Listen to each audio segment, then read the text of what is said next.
Hello everyone and a very warm welcome to the aphorism series. In this video we are going to see the aphorism number 35.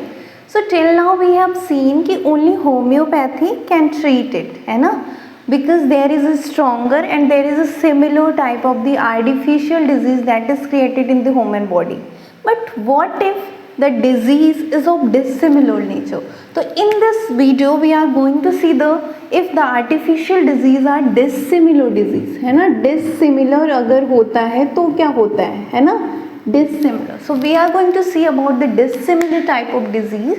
तो first of all you must remember this point कि dissimilar कितना भी stronger होगा, it can never cure a case, है ना? ये कभी भी केस को क्योर नहीं कर सकता, यानी unhomoeopathic method of treatment can never, it is incapable of curing. So in this video we are going to see that कि डिसिमिलर जो होता है ना कैन नेवर ट्रीट, है ना, कभी भी ट्रीट नहीं कर सकता.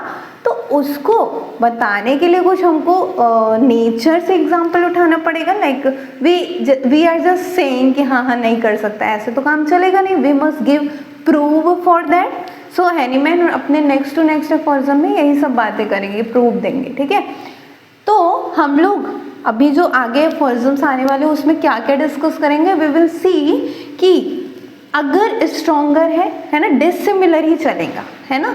अगर स्ट्रॉन्गर डिजीज़ हमारे बॉडी में है और मैंने कहीं बाहर से आर्टिफिशियल डिजीज़ प्रोड्यूस करा दी तो क्या वो ट्रीट कर पाएगा? नहीं.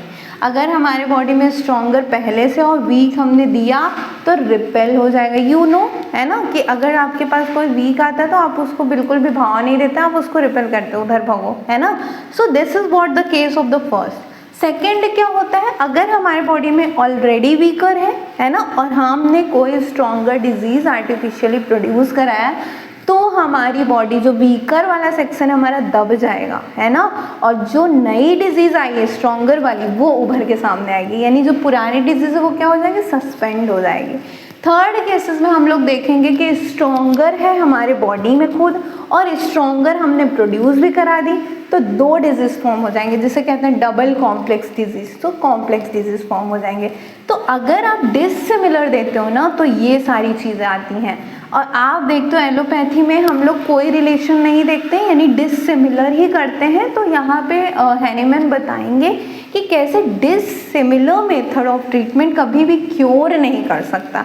It can suspend, it can repel, it can form the other diseases but it can never treat.